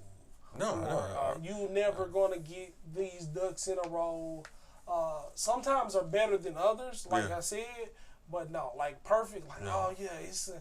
I don't think you ever get 10 out of 10. I mean, that's no. And no. I'm going to tell the youth. Above 5. Yeah, I'm telling them right now, like, most circumstances, especially if you don't make a plan to have a strategy when you're younger, when you get older, situations never lines up like you wanted to. Sometimes you have to go against how you feel. You got to take that leap of faith. What was it, Steve Harvey clip he had? Sometimes you got to jump off. You got to jump. Some people don't want to jump because it's like, I guess it's not safe enough. Sometimes it's not safe. It's not. You can't see the bottom. Yeah. You know what I mean? It's cloudy down there and the water ain't clear. Yeah. But you know you need to go because you can't stay here. Or matter of fact, you can't stay here. It's just gonna be uncomfortable. I can give you a situation. When I was working at the airport, I keep saying this, but when I got that call from the ISP to come work for them, they're saying that we'll give you 30, and I didn't have, like, I wasn't sure about it because I never had a job like that before, like paying that much money. But I was still working at the airport too, being a shuttle driver, and I was like, at first it felt kind of weird. Like most times they want you to put in a 2-week notice, but I was like, why do I need to put in a 2-week notice? I had to outthink what the societal construct was. Why do I need to put in a 2-week notice when I'm not coming back? Like, I'm not going back to the airport. So there's no need for me to do a 2-week notice. Yeah, I don't want to be in good standing with them. Yeah, I ain't for what? I'm not going to use this on my resume either. So what I did was I was already off that Monday anyway. So I went there, started the job. Oh, this is real deal. Okay, this is a real thing. Without question. And I didn't even put it to notice. I just didn't show up no more. No. And then I really did a move. I just went and wrote a letter and said, I'm good. Just wrote on the door pretty much in so many words. Yeah. I found a job. I'm good. Don't worry about it. You know what I'm saying? And they called me like, you sure you want to leave? Yeah. And they said, you sure how much they paying me? Do I need to tell you? And it's like, the from HR, like, they paying you that much? Oh, yeah, you good. Don't worry about it. You know what I'm saying? Sir, I thought we was in the running. We not. Yeah. Thank you for saying something to us, period. And what I was saying about looking back and seeing situations, that situation may have been perfect. And the door is closing. When you're young, like, oh, man, I could have been living at my parents' house, going to school, working part-time, or didn't have to work. Right. That would have been ideal. That situation, looking back, would have been perfect. But at the time, it was just an opportunity. Right. You know what I mean? It was something wrong with it. I need my money. I might need my independence. Right. Years, like 2 years go by, and then the situation changed. Right. It got worse, and then 2 more years, it got better. 3 more years, it got really worse. Yeah. And now looking at it as a full-grown adult, it's like that situation would have been easier than the situation now. Right. But we live in the now. And we go into the future. Right. That stuff that happened or didn't happen back then don't really matter. Long as you learn from it, you know what I mean? Hey, I missed that ideal opportunity. You know what I mean? But what am I going to do now? Right. And I think if you have a mindset to win, you would try to learn different skill sets so when opportunities come, you can be prepared for opportunities when they come.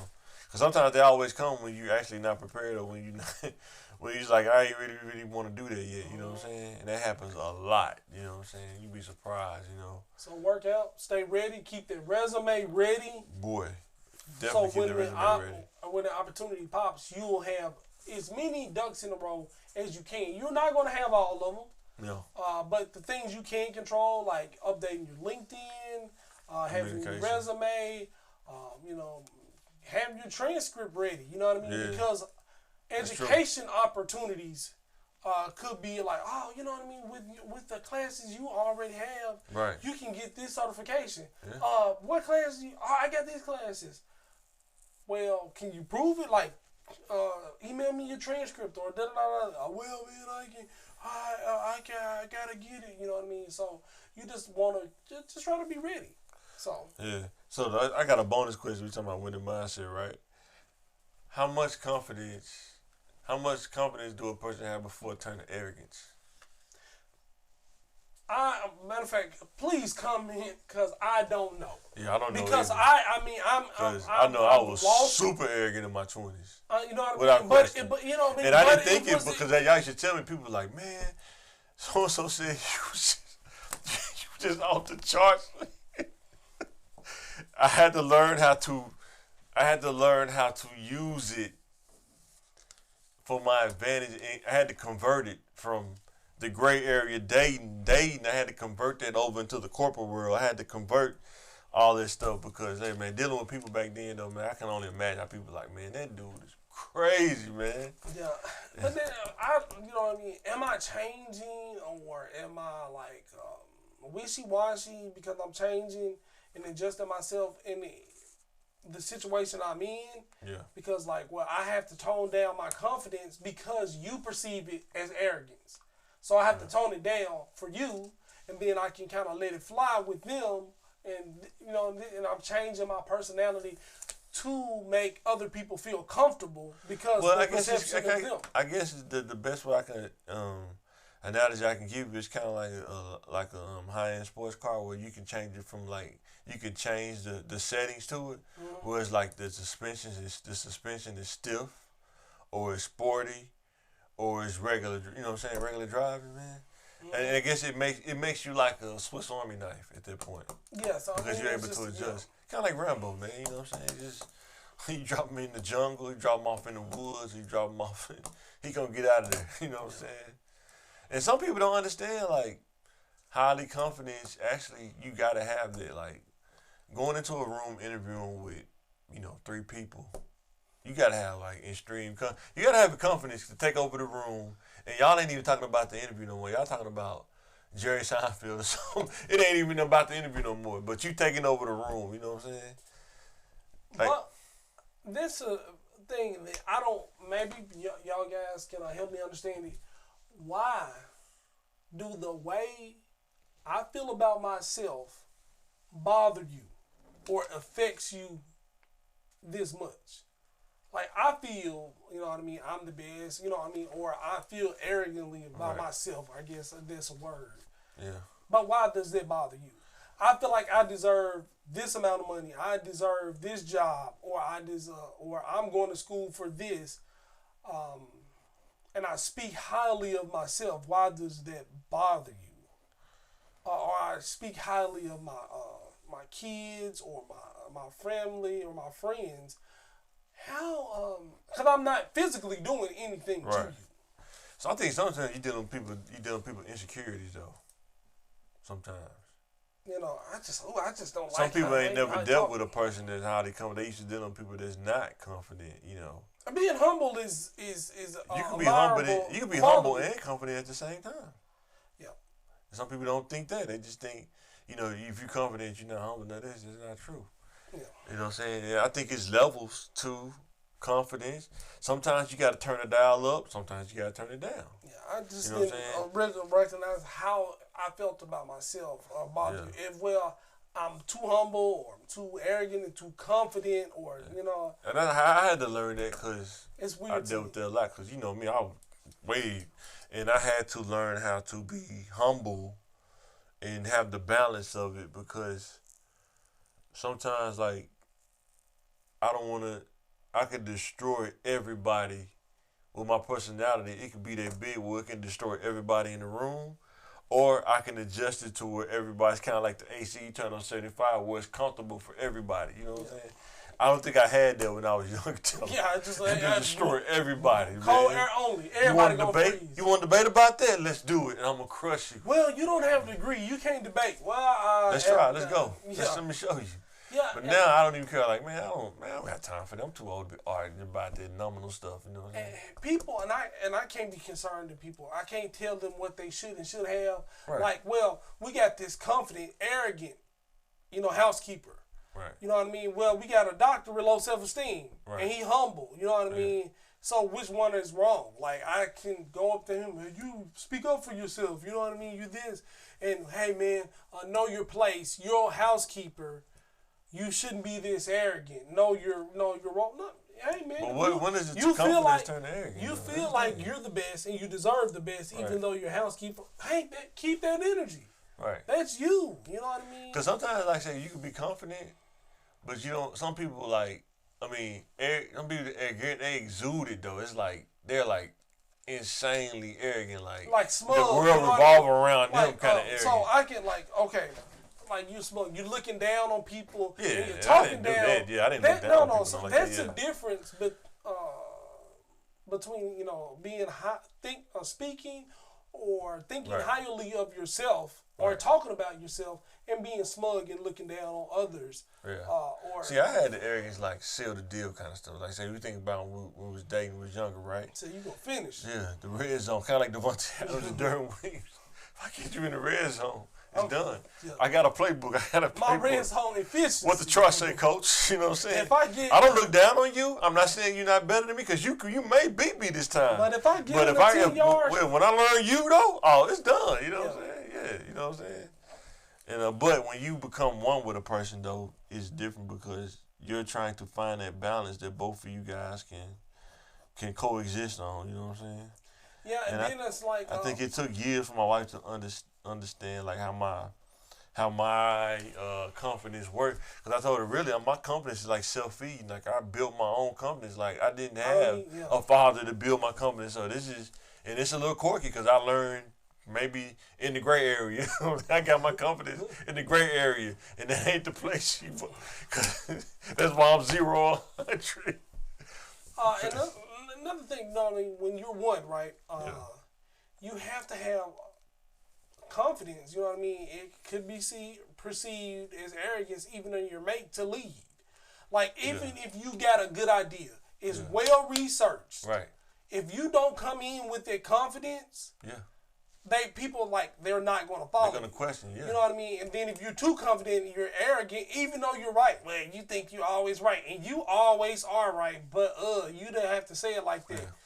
People are not going to be satisfied, but you know what I mean? You can't be a man or and as I said, I think you deal with some people. Even if you're delivering very accurate information, if people don't like the messenger, they're going to reject your ideas and your leadership. Yeah, I think we dealt with that with dudes and growing up is that because we was different thinkers, it challenged a lot of dudes' insecurities. We weren't even trying to do it, just incidentally done it. And because it's like, I don't know how you thinking like that at like 25 or whatever. Like, how do you even think of something like that? You know what I'm saying? It's like, so what is the problem with me thinking like that though? You know what I'm saying?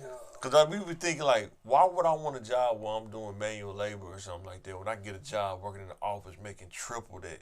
Like, it don't make sense to me to take less than triple and do that when I can go get my stuff together and get a job making, triple that. Or investing. But thinking like that, they think you arrogant for thinking like that. That's called being smart. That's being arrogant, man. You know what I'm saying? Or I don't want to accept, less. Okay, I'm working here now.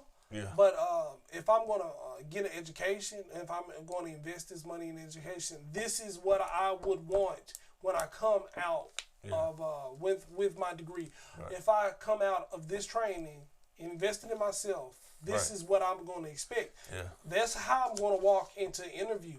Right. Expecting it. Well, that's a arrogant mindset. You can't, you know what I mean? Just you got to take what they give you. You know what I mean? Yeah. So. And that's your time frame. Like, if I work there, you pay for me to go to school when I get the training, and you don't, so it's kind of like NFL. You don't want to renegotiate. Guess what? It's called free agency. Yeah. I done got my speed up, man. I'm running 4.3 now. I got the train. I'm running out routes and in routes. You don't want to renegotiate? Give me the extension. Guess what? Somebody else do. It's time for free agency. You know what I'm saying? Bye. Because I know what? I give you the perfect scenario. I know about that when I was at Windstream. I got why I say that. At the ISP place, right? They tried to offer me less because I was making more, but they tried to offer me less to work full time. And people thought that I should have took the full time for less when I was making more working full time as a contractor, right? Mm-hmm. And they used to be like, man, if I was you, man, I would have took 20,000 less. Not me. If I worked there, I worked there and I survived and I was efficient making that. Why you can't pay me making that? You know what I'm saying? That's what it's. I don't care about who else getting paid. I don't care about the race. I'm talking about me You talking to me about this. If I'm working here making but this. everybody else is getting that. Like, no. I'm an individual. Yeah. I'm a person. I don't care about everybody. I'm talking about me. Yeah. I'm talking about me. But my contract. That's arrogant. Yeah, that's fine. You know what I mean? Yeah, that's fine. And I probably wouldn't be where I'm at today if I didn't make that decision. I'd probably still there. Probably, trying to survive. I mean, like, how many people even they took the pay cut and still see? Exactly. And they, you know what I mean? The pay cut was supposed to be security. Right. You know what I mean? They took the pay cut and didn't get the security of having a job. Yeah, so, I don't even think there's such thing as job security, man. Yeah. Working for the corporate, you have to make your own security, man. You got to find multiple streams of income, and you can still work at the same time and then do multiple streams of income. Yeah, I mean, because like your time is yours. Your time, even if you don't have any money to invest, you got time. Right. You got time to invest. That's what I'm doing. Investing in school. Taking my time investing in school. Yeah. You know what I mean? Invest in anything that can make you better. Right.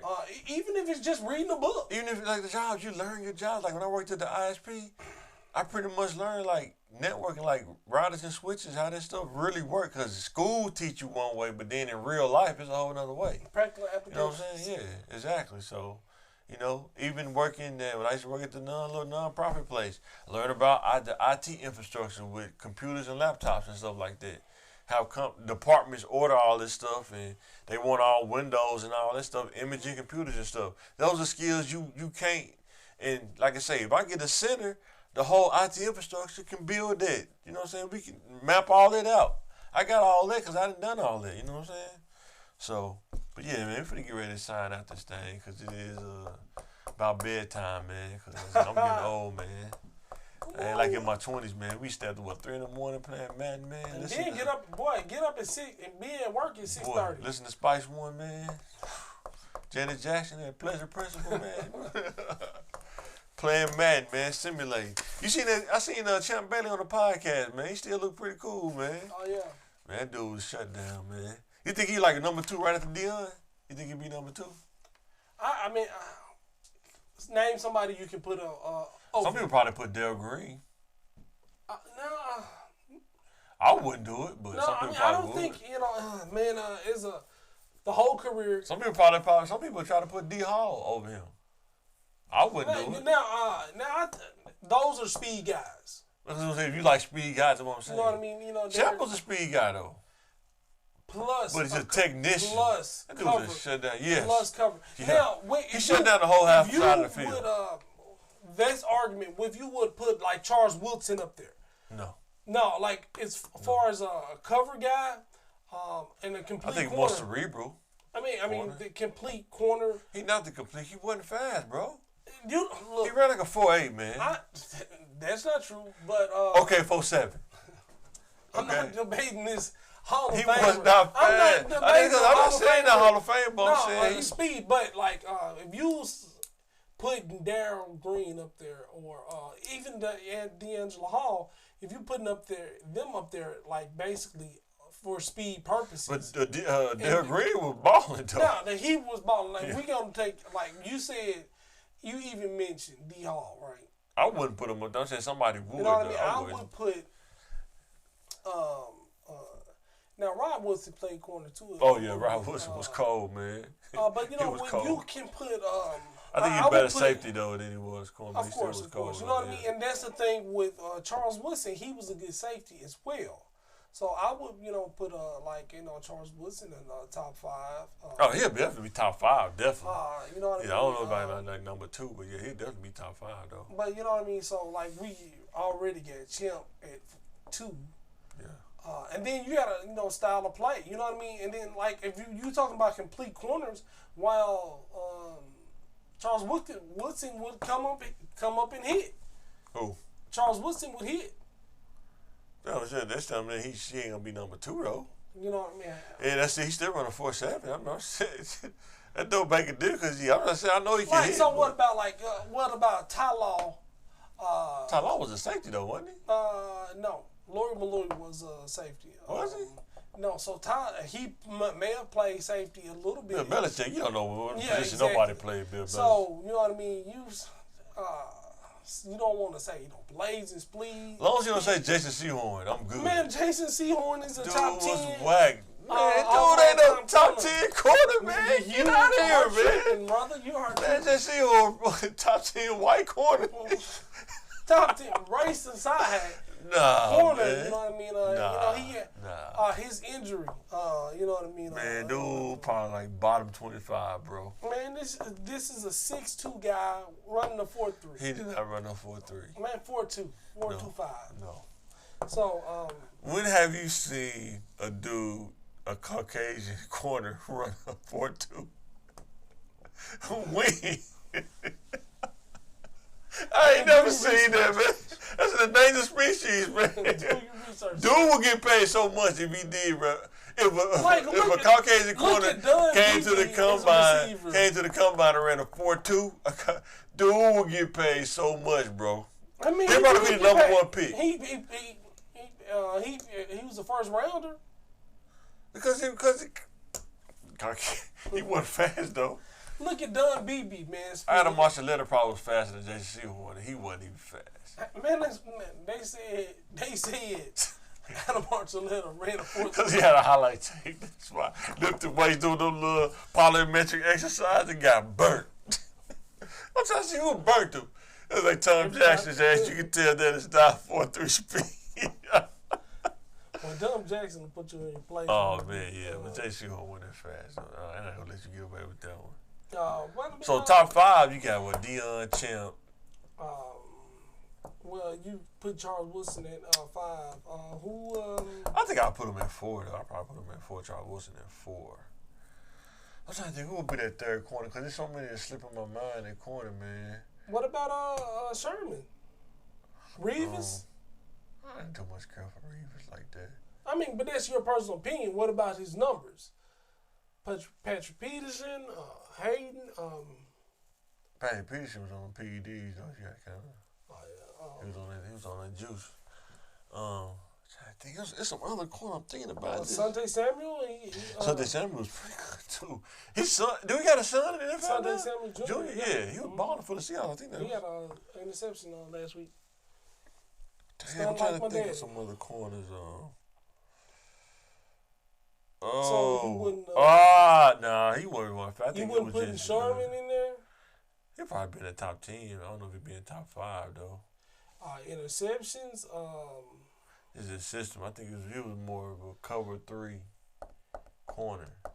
But I mean, like he got the stats. You know what I mean? Because that's I can put Numdy. I can put Numdy up there, and Numdy shut down if it ain't even throw to his side. Yeah, I mean, but you gotta. I can put him over Sherman. You know what I mean? They didn't even. And he played for a sorry team. They ain't throw to his side. You know what I mean? He's 6'2". He got the stature. You know what I mean? But when he went to the Eagles, though, I think he's just a product of their system, though. Yeah. Yeah. Well, you got to think about. Like, think about the all-time greats. That you start thinking about the Ravens. System. Yeah. You know what I mean? They had one of the better defenses of all time. Yeah. So you want to, who are their corners? Well, I think about what's his name, but that's the cover too. It made him look good. He was slow. Rondé Barber. Yeah, I mean, he's a Hall of Fame guy. Huh? He in the Hall of Fame. I mean, he's still slow. Like you judging a lot of stuff off speed, like John Lynch. No, I'm just judging off the complete package. I'm not just off speed. Oh, okay. I think I just don't like him because he's just whack. You would draft him if you had a team of corners. You would draft Rondé Barber. No. Would you draft Rondé Barber? Would you draft Rondé Barber? Would I draft a 5'7" corner? That's what you asked me. No, you telling me he was a Hall of Famer. You telling me he's a Hall of Famer. I'm saying, would you draft him? Like who's available? No. You're not. I mean, I can't really say. You'll draft Jason Sehorn over Rondé Barber. I mean, but wouldn't you? You know, I mean, is he healthy? Is it a healthy Jason Sehorn? Jason Sehorn still whack. I'm not drafting dude, man. So you would draft Rondé Barber over Jason Sehorn? I wouldn't draft neither one of them dudes, man. Man, I can't. I trade my picks, man. I would draft probably Rondé, maybe because I mean, unless you run the cover 2. He's no good. He never played nothing else but cover 2. And he got Derrick Brooks and you got John Lynch back there knocking anything out that come past them. Man, and you just pressing. You just cover two pressing. I mean, I love a good physical corner. Was he physical? Man, you just said he was pressing in the cover. I mean, he's physical. He's just pressing. He's just kind of slowing down so John Lynch can knock him out. Oh, man. Well, you know, I'm trying to think. He's in the Hall of Fame.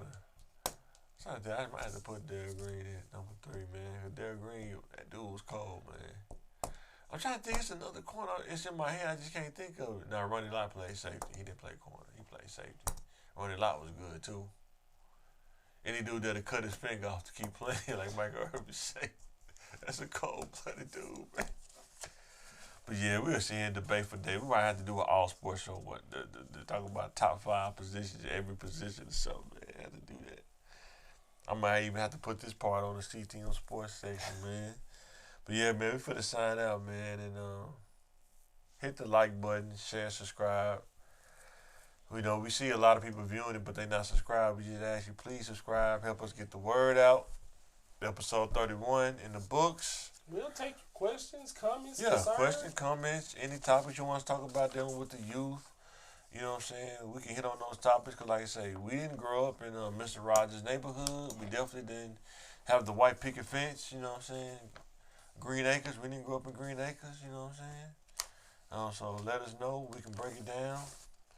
And then we signing out. Anything else you want to say, bro? Before we get up out of here? All right, we signing out.